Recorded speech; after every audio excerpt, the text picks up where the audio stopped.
But ngithe ake ngithathe leli thuba yazi ngiphefumule ngoba sekaningi amaphepha ebhala ngegama lami ukuthi ngilaxaza umsebenzi. Firstly, ngithi angisho ukuthi kuyintatheli. I don't appreciate indlela publish indlela enisebenzise ngayo amagama angahlali kahle ukupublisha i-article ethi ayihlanganise igama lami.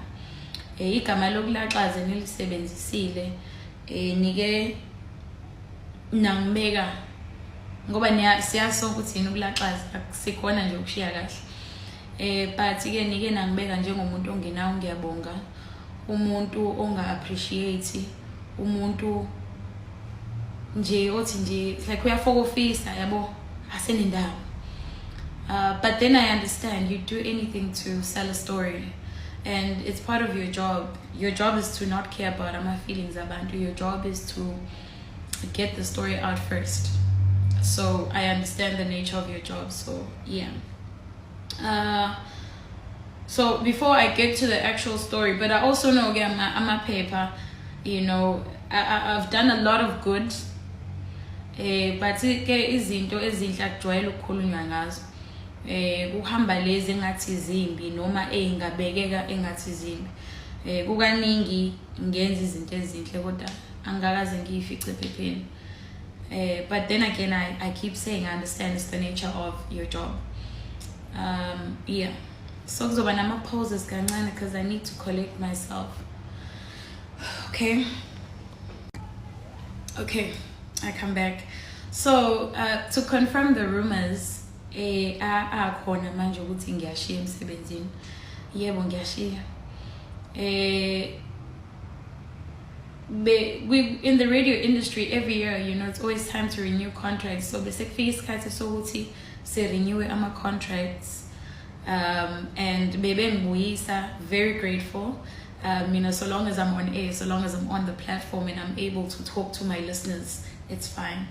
So base beyasho typeni siyabuyisa in the new season. Uzokwenza luphu uhlelo.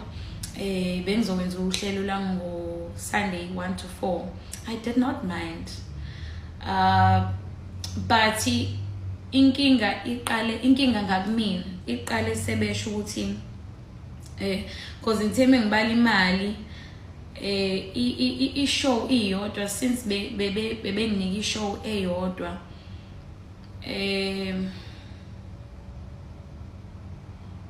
since bebenginika i-show eyodwa bebezongikhokhela u711 rands per show. Okutheme ngithi ngiyabala ngaphuma nokuthi shuthi ngizohola u2800 rands ngenyanga. Ngike ngazizwa ngidelelekile. Kodwa ngehlisa umoya ngabuyela kubona abaphathi ngoba angike ngingathanda ukwenza isinqumo uma sengibheke emuva ngithi what if ngazama ukukhuluma nabo. So ngase ngiyabuyela kubaphathi ngaphinde ngacela ukuthi ngizocela sibuye sibonane sikhulume ngale offer yami entsha yesizini yalonyaka. Yeah, so my whole thing was I don't have a problem with the show, but bengicela ukuthi mesikhona isikhala mhlambe ningiphe enye show ezokwazi ukuthi nezelele kule mali engizoyihola ngoba eqinisweni nje sesikhuluma njengomuntu hayi njengomsakazi. Ikuphi la ngizothi mengikhipha khona i-payslip yami ngi-approve ngihola u2.8 ngenyanga? Yini engizokwazi ukuyithenga ngo2.8 inkosi yami njengoba ungena esitolo wenza igrosa 1000 nje izinto ezu3 ezu4? Yini engizoyenza ngo2.8? Angisho ukuthi akondliwe umndeni wami but mina ekhaya babheke mina. So ngacela kubona ukuthi ukhona omunye umsebenzi enginganika wona useceleni ngizocela ningiphe ukuze kuzokwazi ukuthi kunyuke le mali engiyiholayo.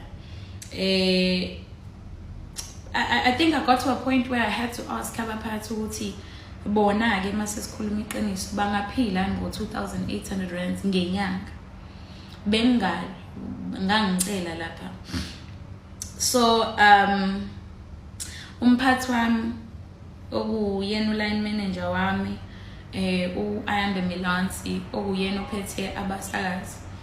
Sithe mesikhuluma kwama-negotiations waseyasho ukuthi Penny, I think you know you can check other things ongazenza. Kahle kahle be-suggest ukuthi angibheke ezinye izinto engingazenza other than i-radio, other than being behind the mic, other than being on air. Wathi ngingabheka like khona izinto behind the scenes. Angisho kabi kodwa ke into ayiphefumulile ngalesa sikhathi ukuthi I should check other things engazenza. Not for extra money. I think lapha besekhulumela the whole career yami as a radio presenter ukuthi awubheke ezinye izinto. Leyanta ayishilo ike yangibulala ukuzethemba kwami ngokusakaza.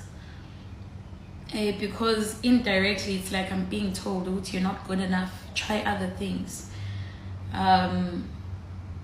Ukuthi sengihambe isikhathi eside ngokusakaza. Abantu ekade sikhula nabo kulezi zinto ze-radio bayazi Nkosi yami ukuthi radio ngiyithanda kangakanani, and yeah, okay. So ngibese ngithatha isinqumo sokuthi ngibacela ukuthi ningabe nisayivuselela i-contract yami kulonyaka. Angiyekanga ngoba mhlambe khona ongcono ngikutholile, angiyekanga ngoba ngithanda, angiyekanga ngoba khona amadlela ahlaza sengiwatholile, cha, ngiyeke ngoba imali besengizonikwa yona binganele ukuthi ngingakwazi ukuthi ngiyiphilise. Also umuntu owazi mina Nkosi yami uyazi ukuthi ngikuthanda kanjani ukusakaza. Mina singathi sihamba ngidlala i-radio ngehlisa ingoma ngisakaza. And umuntu owazi mina uyazi ukuthi Gagasi ngithanda kanjani, and it's one company ebengingayitshela ukuthi ngizofika la ngithi ngifuna ukushiya khona. You know, I love Gagasi FM.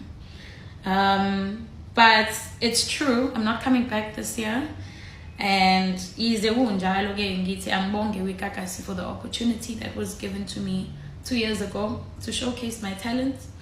And I actually used to find it funny when one of my articles abhala ukuthi Ntuli is the most paid radio presenter. But that's a story for another day. I also hope kubantu engiye ngibasize mhlambe ngemali bazobona ukuthi ngisuke ngisiza ngoba ngithatha iphaketheni lami nginayo ngaleso sikhathi, hayi ukuthi khona imali ephathekayo ngiholayo. Mengacela imali eningi emsebenzini, but bengicela ukuthi bangiholela imali ngizokwazi ukuyiphilisa ngayo. Hayi ukuthi ngiphakeme noma ngizibukela phezulu, but into ebengiyicela ukuthi please at least value me. Yeah, I had a long conversation nobhuti wami nomndeni. Sathi mesikhuluma before kuphuma ama-articles, sathi mesikhuluma wathi sis dadewethu ngicela uhambe futhi ungali ngoba mina ekhaya ngafundisa ukuthi isihlahla asinyelwe. So bengizohamba peacefully, of which I'm doing, but kutheme kuphuma la amaphepha ngabona ukuthi igama lami lizopendeka njengomuntu mhlambe owenza into wrong, so ngase ngithi awuthi ngisase ngisibeka ke izathu sami sokuhamba. But ke ize sekunjalo, I just want to say sengivala to those aspiring radio presenters who want to do radio. I will tell you the Gagasi FM is one of the best companies to work for, so shoot your shots.